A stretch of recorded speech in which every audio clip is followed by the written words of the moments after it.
warahmatullahi wabarakatuh. Kembali lagi bersama saya Dita Ramzi Nur Aziza. Saya dari Prodi Manajemen semester 1. Di sini saya akan menjelaskan apa yang sudah saya pahami terhadap materi mata kuliah teori organisasi dari bab 1 sampai bab 7. Bismillahirrahmanirrahim. Kita mulai saja materinya. Materinya tentang organisasi.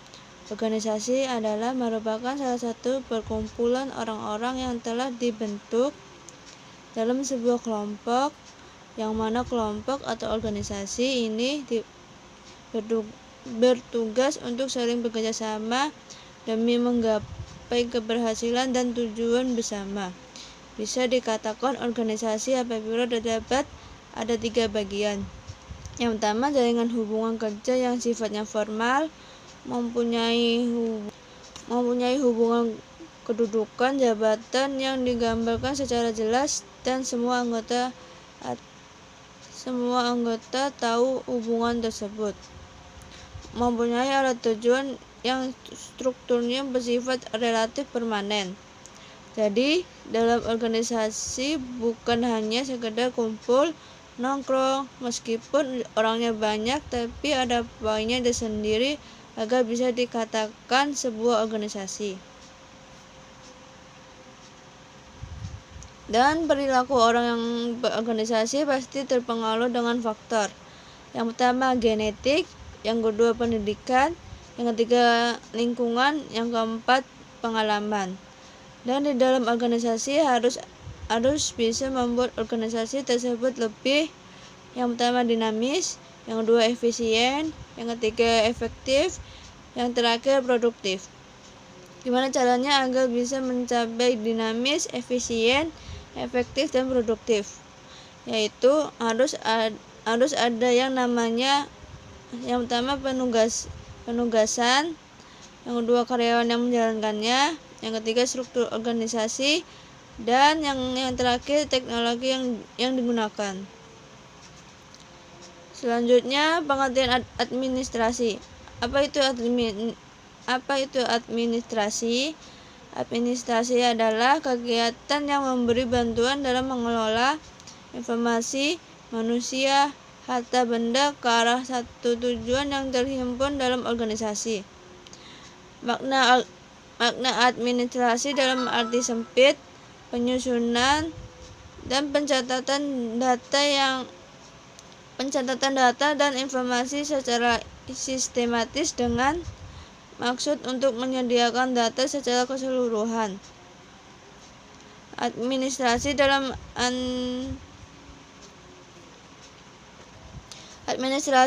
arti luas bisa dilihat dari proses, fungsi, dan tugas institusi. Ditinjau dari sudut proses, maka administrasi merupakan keseluruhan proses, mulai dari proses pemikiran, proses perencanaan, proses pengaturan, proses penggerakan, proses pengawasan, sampai dengan pencapaian tujuan. Kalau ditinjau dari sudut fungsi dan tugas administrasi, berarti keseluruhan tindakan atau aktivitas yang harus dilakukan oleh seseorang yang berkedudukan sebagai administrator atau memegang jabatan dalam manajemen suatu organisasi. Kesimpulan, administrasi dalam arti luas aktivitas untuk mencapai proses penyelenggaraan kerja untuk mencapai tujuan. Sekarang arti dari manajemen. Menurut Stoner dan Freeman, manajemen adalah proses perencanaan, memimpin, dan mengawasi pekerjaan anggota organisasi yang tersedia untuk mencapai tujuan organisasi yang dinyatakan secara jelas. Fungsi manajemen sendiri ialah yang pertama planning Yang pertama planning, yaitu perencanaan tujuan yang ingin dicapai. Yang kedua organizing, yaitu pengorganisasian untuk mengembangkan hubungan kerja. Yang ketiga staffing. Yang keempat leading. Yang lima actuating atau yaitu penggerakan sumber daya. Yang terakhir controlling, yaitu pengawasan atau pengendalian secara terus-menerus. Selanjutnya perilaku administratif kehidupan berorganisasi. Perilaku administratif dalam organisasi mempunyai 4 konsep dalam organisasi. Yang pertama kekuasaan, yang kedua wewenang, yang ketiga tanggung jawab, yang keempat delegasi. Selanjutnya, bagaimana konsep dalam kekuasaan, yaitu degan. Yang A, bagian A power. Yang A power, yang B authority, yang C delegation, yang D responsibility. Terus selanjutnya faktor yang mendasari kekuasaan ada 4. Yang pertama reward power, yang kedua coercive power, yang ketiga expert power, yang terakhir referent power. Selanjutnya jenis kewenangan dalam organisasi. Yang pertama kewenangan lini. Kewenangan lini itu adalah suatu wewenang di mana atasan melakukannya atas bawahannya langsung, yaitu atasan langsung memberi wewenang atau istilahnya perintah kepada bawahannya. Selanjutnya yang B, kewenangan staf. Kewenangan staf adalah hak yang dipunyai oleh satuan-satuan staf atau para spesialis untuk menyarankan, memberi rekomendasi atau konsultasi kepada personalia ini. Yang C, kewenangan fungsional merupakan tipe kegiatan dari struktur yang ditemukan dalam organisasi baik secara temporer atau permanen, dan ada beberapa jenis kewenangan dalam organisasi tersebut pasti meliputi rangkaian tiga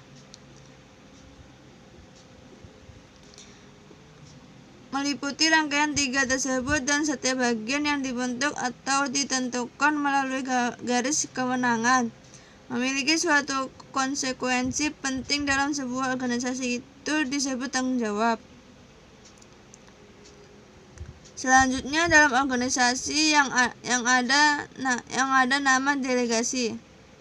Selanjutnya bagaimana cara delegasi agar efektif. Yang pertama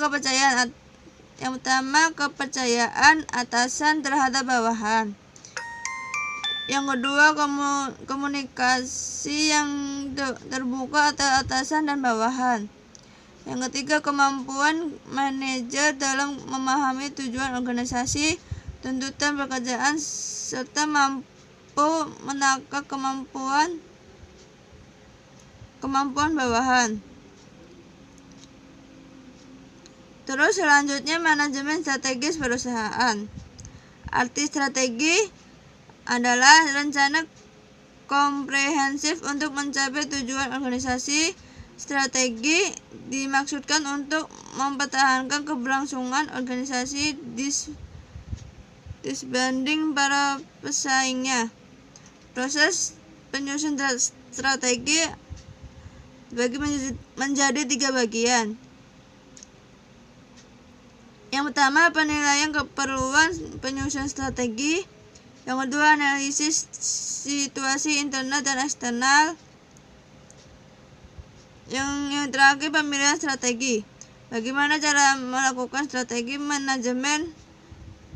Pilihlah strategi berdasarkan analisa. Yang pertama kekuatan, yang kedua tantangan, yang ketiga peluang, yang terakhir kelemahan. Selanjutnya proses manajemen strategis. Yang pertama penentuan tujuan, penyusun strategi. Yang ketiga administrasi. Yang terakhir pengendalian strategi.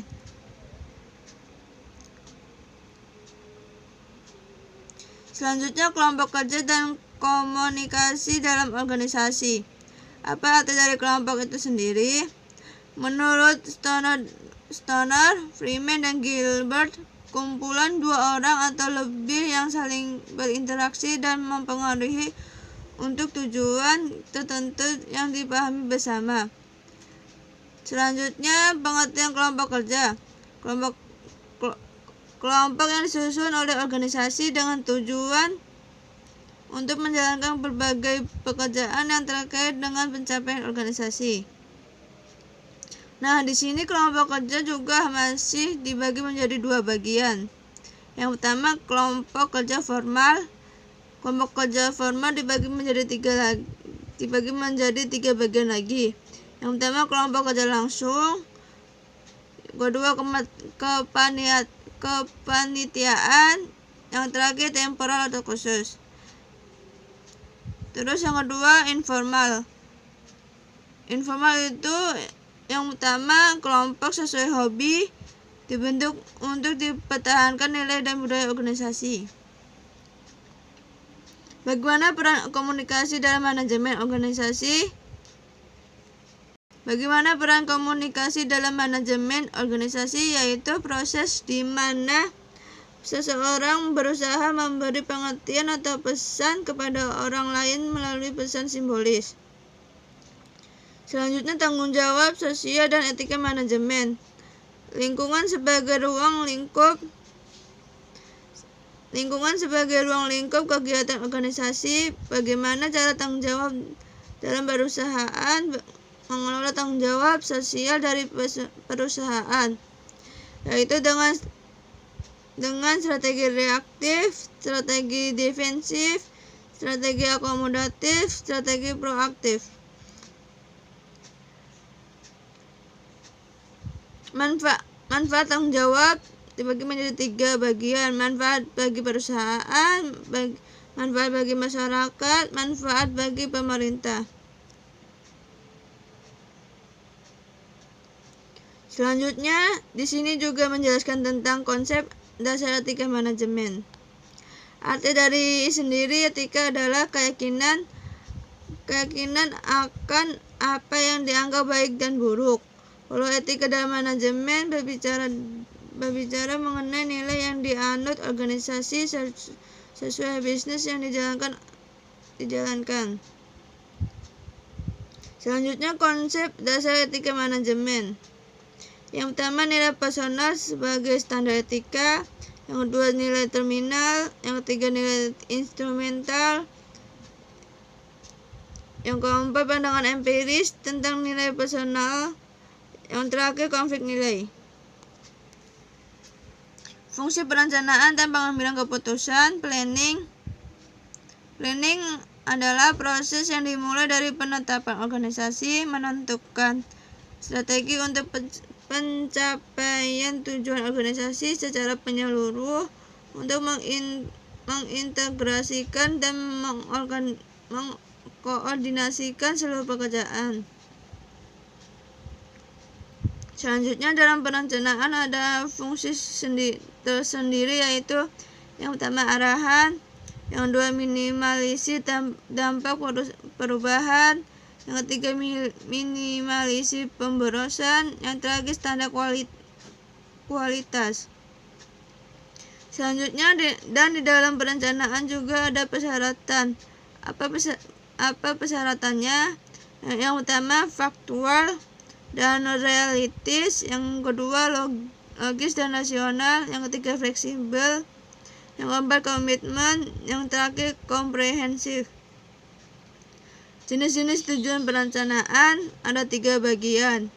Yang pertama tujuan strategis, yang kedua tujuan taktis, yang ketiga tujuan operasional. Terus selanjutnya beberapa jenis rencana ada tiga bagian. Yang pertama, rencana strategis jangka panjang, rencana strategis jangka menengah, yang terakhir rencana operasional. Sekian dari saya. Apabila ada salah kata atau terbata-bata mohon dimaafkan. Wassalamualaikum warahmatullahi wabarakatuh.